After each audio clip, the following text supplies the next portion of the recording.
In performance mode, you know, have these notes in front of you. If you hold R1, you get these. These are the keys, and key on the left, I believe, and scale on the right. So you can set this to whatever you want. All sorts of weird stuff in there. And it'll all give like different musical feels to them. What I tend to do when I start making a piece of music is like pick one, like have a little play with it, and if I like it, then hold R1 and it's F sharp diminished, so I'll put that probably in the timeline name or something. So F sharp diminished, because there's no real way I know of getting that, because you can play it and tilt the controller. If you tilt it, you can see which way I'm tilting with the imp. There's a low octave and even lower like that, and then higher.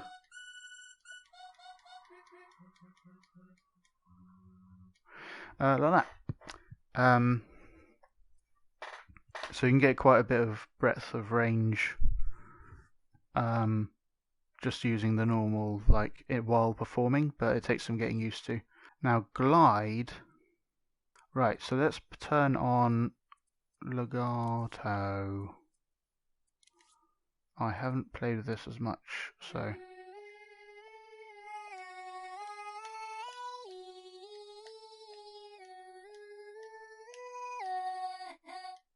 cool. Yeah, so if we just set it to 0,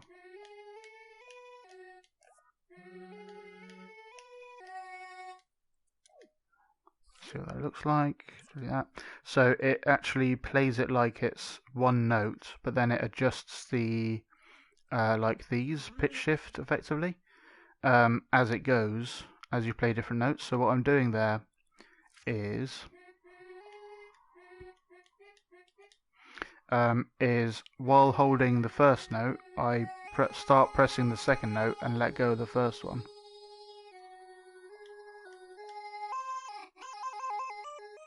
Oh, nice. So you can actually, it just overrides with the higher note. So if I hold that one and then press these higher ones, it's going higher and lower. So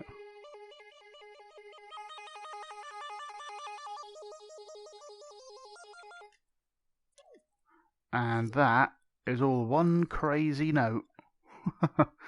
And you can adjust its length like that, and it's like note that it's starting from like that. And this, so if I hold a note and then press a different note, that's how long it takes to get to that new note.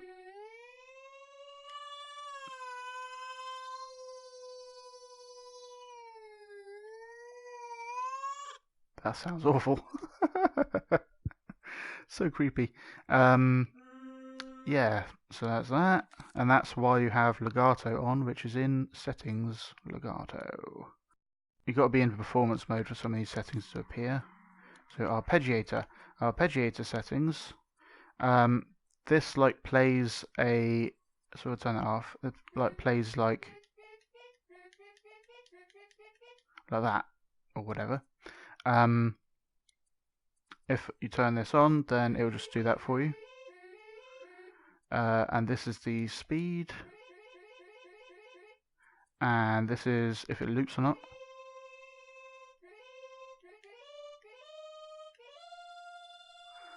And then you have these patterns, so if it's just up, then it will just go up and stay there.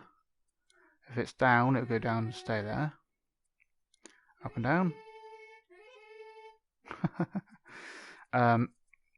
And up and down. Oh, and then it stays there, unless you have it looping. Cool. And then repeat just repeats that one note. So if I put it on loop as well. And you can adjust the speed also by touching the touchpad. So that's particularly useful if you're doing like fast hi-hats or something for a particular style or whatever. Cool. So that's that. These are the actual notes it's going to play. So now I've got a siren, and these are the notes in the scale that you are currently in. That's that. Octave spread. Oh, that's interesting. So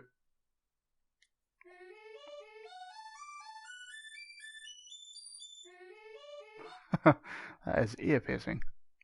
So you can actually have it do the pattern on one octave and then the next octave up, and so on.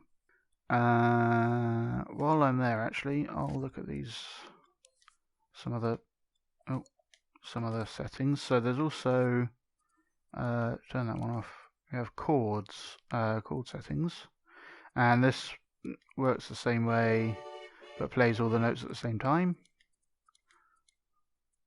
So you can turn all those on if you want, and it sounds. I think the word for that is magnificent. Yeah, there's also pitch bending. So I'm stroking the touchpad up or stroking it down because I've got that one on. Semitones, if you do the same. So while holding the note, if you then push the touchpad near the bottom, it'll push it down one semitone. But if you're touching at the same time, like near the top, not like round the corner of the DS4's touchpad, but near the top, then it'll push it up. Like that. The music snap is for like piano roll. So if I delete those, you can see these little dots. This looks just like the grid, like those dots, but for music. So let's go in here again, and if you press L1 and up, it makes those further away, those dots further away from each other. If you press down, they'll get closer together. Something to note is that you can do triplets in here. So if it's this is like 2 every beat, I believe, and then you go down 1, and now it's 3 every beat. So you can do triplets like that. If I put it to, I'll just put it to that, and then I'll record. I'll reset these trims. Put on that. And then I record something.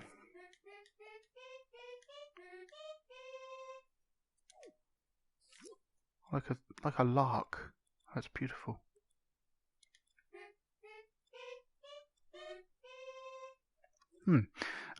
So it snaps these notes to the nearest one of these dots, so you can stay on beat with your music.